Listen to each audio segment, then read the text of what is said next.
से संबंधित चर्चा आगे जारी करते हैं, जिसमें कि हम लोगों ने पिछली क्लास शनिवार के अंतर्गत बाजार दर्शन को काफ़ी कुछ जान लिया था, जिसमें हमने पढ़ा था कि प्रथम मित्र जो बाजार जाता है वह बाजार से लाभ न लेकर के नुकसान उठाता है।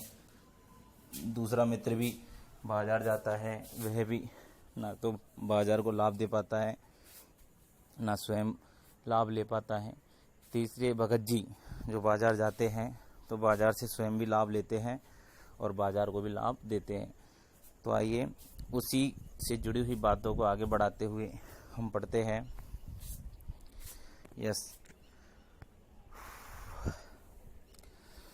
तो यह क्या बल है जो भगत जी को बाजार में 6 आने से ज़्यादा कमाई करने पे रोकता है?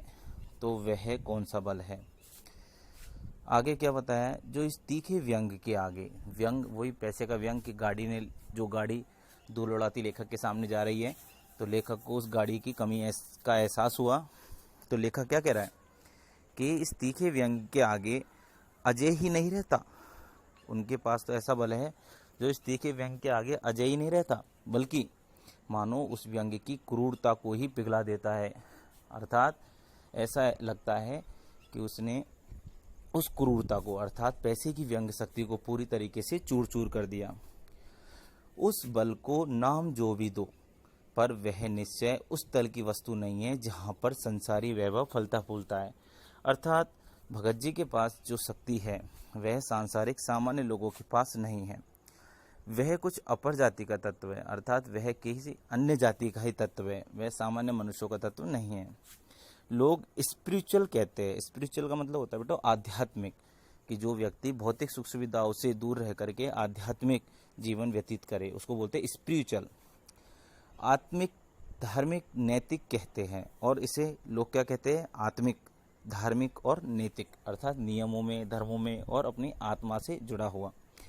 मुझे योग्यता नहीं है कि मैं उन शब्दों में अंतर देखूं और प्रतिपादन करूं। मुझे शब्द से सरोकार नहीं है, अर्थात मुझे किसी प्रकार से शब्द से सरोकार नहीं है। कहते हैं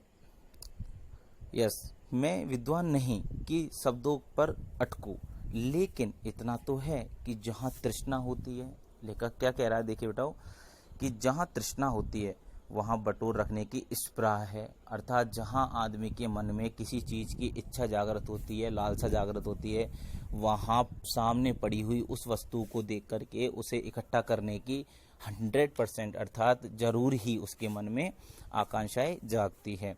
तो यहाँ लेखक कह रहा है कि वहां उस बल का बीज नहीं है, अर्थात लेखक के पास ऐसा बल नहीं है। कौन सा बल? कि जो उसको इन चीजों को बटोरने के लिए प्रेरित करे। आगे सुनिए बेटाओ, बल्कि यदि उसी बल को सच्चा बल मानकर बात की जाए तो कहना होगा कि संचय की तृष्णा, संचय का अर्थ होता है इकट्ठा, कि इकट्ठा करने की इच्छा और वैभव की चाह में व्यक्ति की निर्बलता ही प्रमाणित होती है। कि जब जब व्यक्ति ने किसी चीज के प्रति अपने आप को आसक्त बना करके उसे प्राप्त करने की इच्छा जागृत की है, तब तब उसे निर्बल होना पड़ा है। निर्बल ही धन की ओर झुकता है, जो कमजोर होता है उसे ही धन की ओर झुकना पड़ता है, वह अबलता है। आगे क्या कहा है? वह मनुष्य पर धन की और चेतन पर जड़ की विजय है, बल्कि वह तो मनुष्य को अबलता अर्थात कमजोर बना देता है।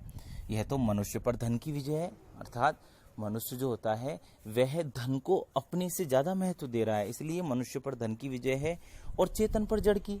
जो व्यक्ति जीता जागता है उसके ऊपर जड़ की, अर्थात जो निर्जीव चीज है। अब निर्जीव क्या है? पैसा, और जीता जागता क्या है? मनुष्य। तो चेतन यहाँ पर मनुष्य को कहा है, जड़ यहाँ पर धन को कहा है। आगे सुनिए बेटाओ, एक बार चूरन वाले भगत जी बाजार चौक में दिख गए। अब लेखक देखो आगे बाजार में भगत जी की विशेषता को बता रहे हैं।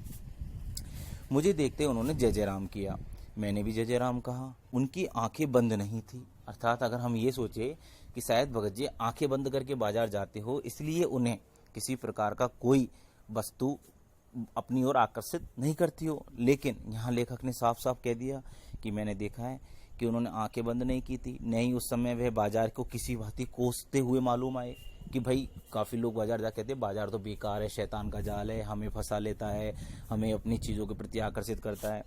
तो इस तरीके से मैंने उन्हें कोसते हुए भी नहीं देखा।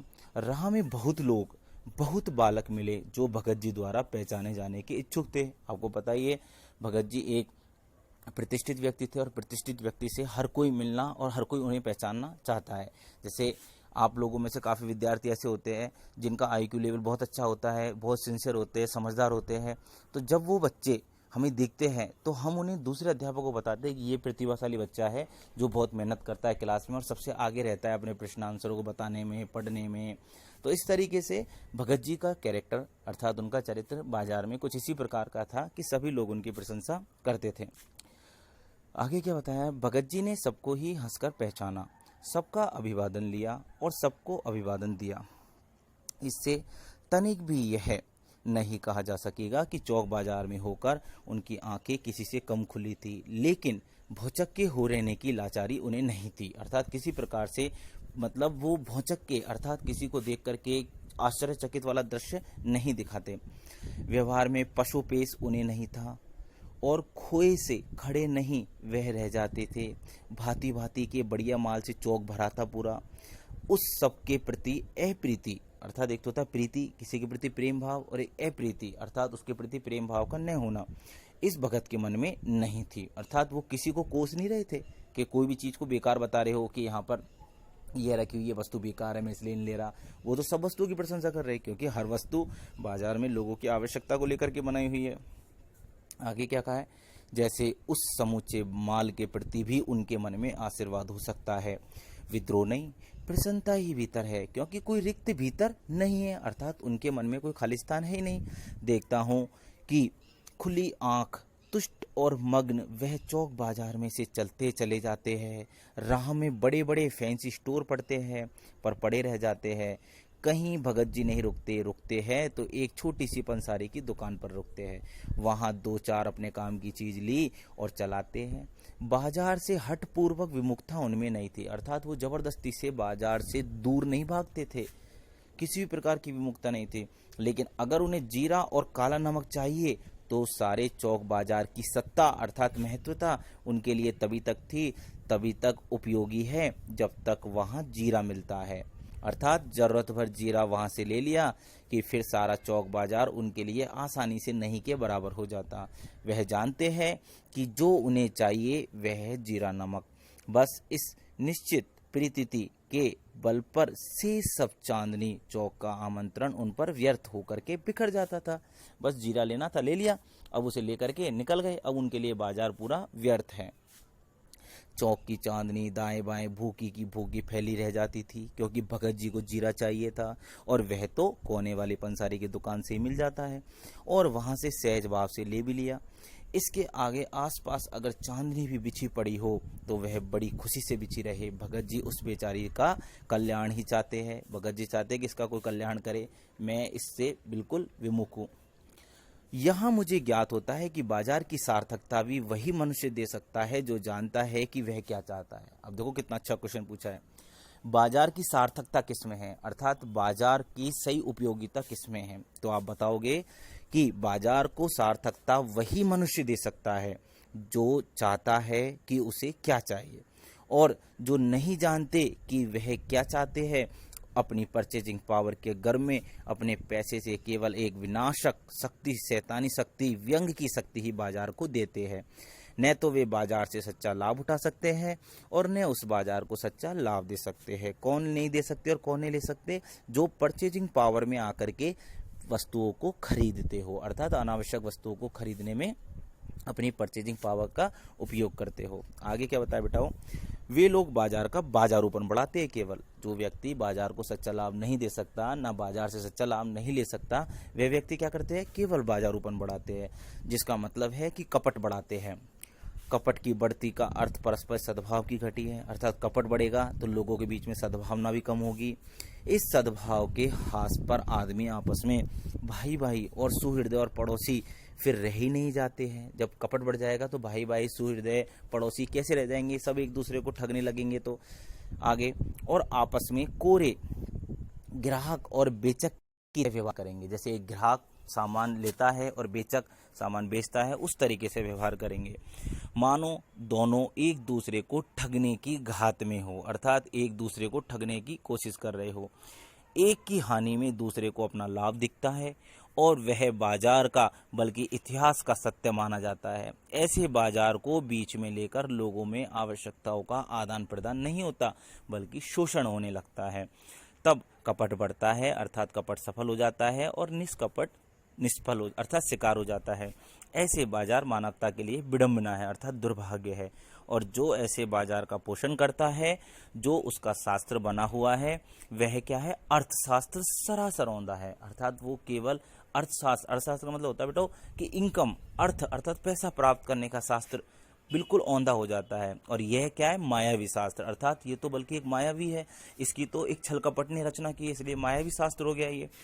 वह अर्थशास्त्र अनीति शास्त्र, अर्थात जिस बाजार में छल कपट के कारण से ग्राहक और बेचक के बीच में किसी भी प्रकार से एक दूसरे के लिए छल करने का विचार आ जाए, तो वह अर्थशास्त्र न रह करके क्या बन जाता है? अनीति शास्त्र बन जाता है, अर्थात अत्याचार का शास्त्र। अर्थशास्त्र तो बाजार में कब बन सकता है? जब बाजार में सही लोगों द्वारा सही बेचक और ग्राहक का प्रयोग किया जाए, सही प्रकार से व्यवहार किया जाए, तभी जाकर के वह बाजार की अर्थव्यवस्था को सही कर सकता है। तो इस तरीके से बेटा हमने हमारे बाजार दर्शन पाठ को कम्प्लीटली पढ़ लिया है, इससे संबंधित सभी प्रकार की बातों पर भी ध्यान दे लिया है।